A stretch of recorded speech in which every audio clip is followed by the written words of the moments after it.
Welcome back to iTCA, iTeachCybersecurity Academy, where we make cybersecurity simple, useful, and practical for everyone. In the previous module, we talked about assets and why you must know what you are protecting before you can secure it. In this module, we move to the next critical question: what can go wrong? This is where threats come in. By the end of this lesson, you will understand what threats are, the different types of threats organizations face, and how to think about threats in a structured and practical way. Let's start with a clear definition. A threat is anything that can exploit a vulnerability and cause harm to an asset. One very important point to remember is this: not all threats are hackers. Cybersecurity is not just about bad people on the internet. Threats come from many different directions. To make this easier to understand, we group threats into simple categories. One category is human threats.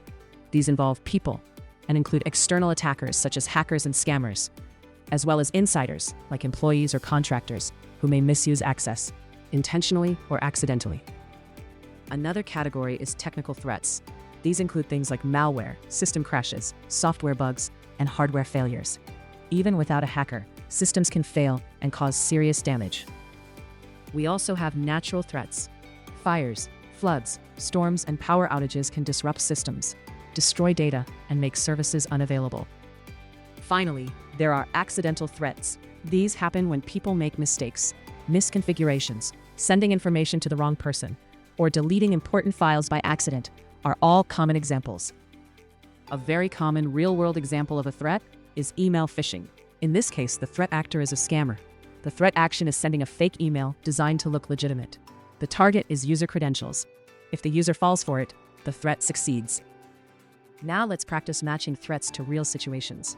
Think about a lost USB drive, a ransomware email, and a power outage. Each of these represents a different type of threat.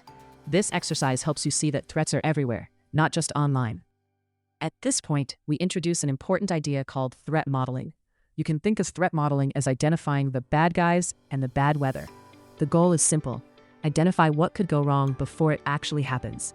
Threat modeling starts with understanding that threats come in different forms. An adversarial threat is like a pickpocket or a hacker who is actively trying to steal something. An environmental threat is like a thunderstorm that causes a power outage or a flood. An accidental threat is like spilling coffee on your laptop or clicking the wrong button. To be good at threat modeling, you need to learn how to think like a villain, or at least think like someone looking for opportunities.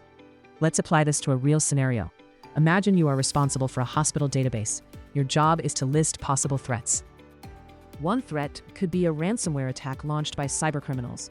Another threat could be a fire in the server room.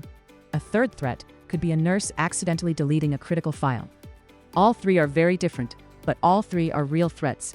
This exercise trains you to look beyond hackers and consider everything that could realistically cause harm. Let's recap.